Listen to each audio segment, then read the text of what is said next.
Repeating the same tasks over and over again while occasionally needing to overcome a bad encounter with a boss is an apt description of both roguelikes and the sort of drab office jobs that this game pokes fun at. Going Under is a satirical dungeon-crawling roguelite that contextualizes the modern office realities of one-on-ones and daily stand-ups into a video game framework, and more often than not, it is genuinely funny. It feels like it should be a required playing for anyone who's had an office job in the past decade, and I think its standout feature is just how resonant all of its little touches are if you're in the bullseye of its target audience. There's a sleek soullessness to its loading screens.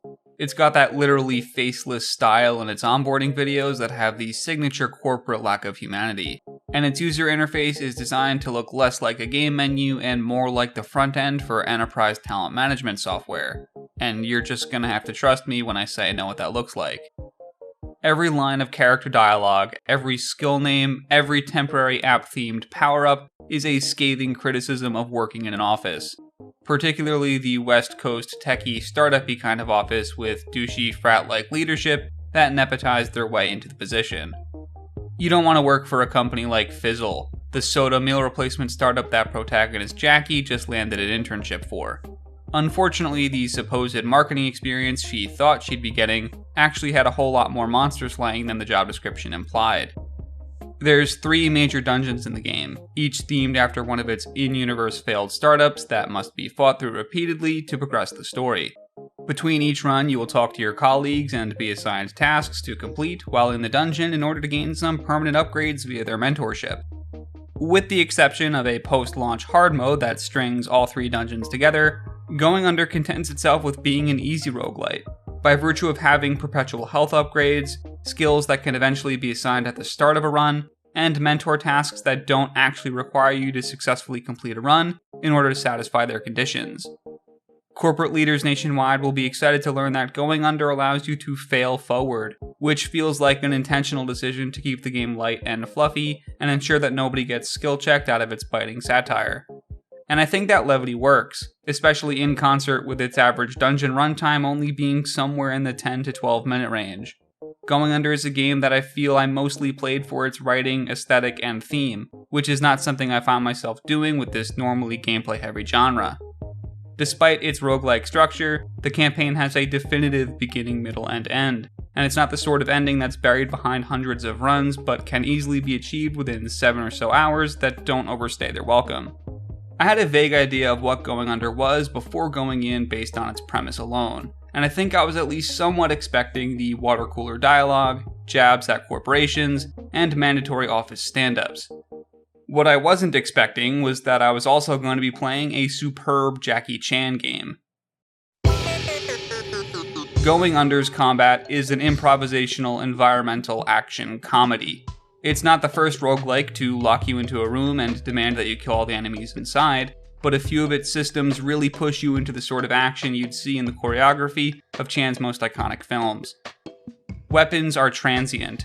Even the most durable of armament will only last about a dozen swings, and the median skews far lower than that. But this is compensated by Going Under's broad definition of weapon. Nearly anything not bolted to the ground can be equipped and swung or thrown at your opponents. Add to that a dodge roll that picks up anything you passed over, and the end result is a cacophony of violence. It's fast-paced real-time action where the contents of your hands are constantly rotating to meet whatever immediate need you have before they inevitably break and need to be replaced by whatever chair, pillow, or hockey stick is closest at the time. Combat is complemented by passive skills acquired during the runs that manifest as stat increases and other special perks.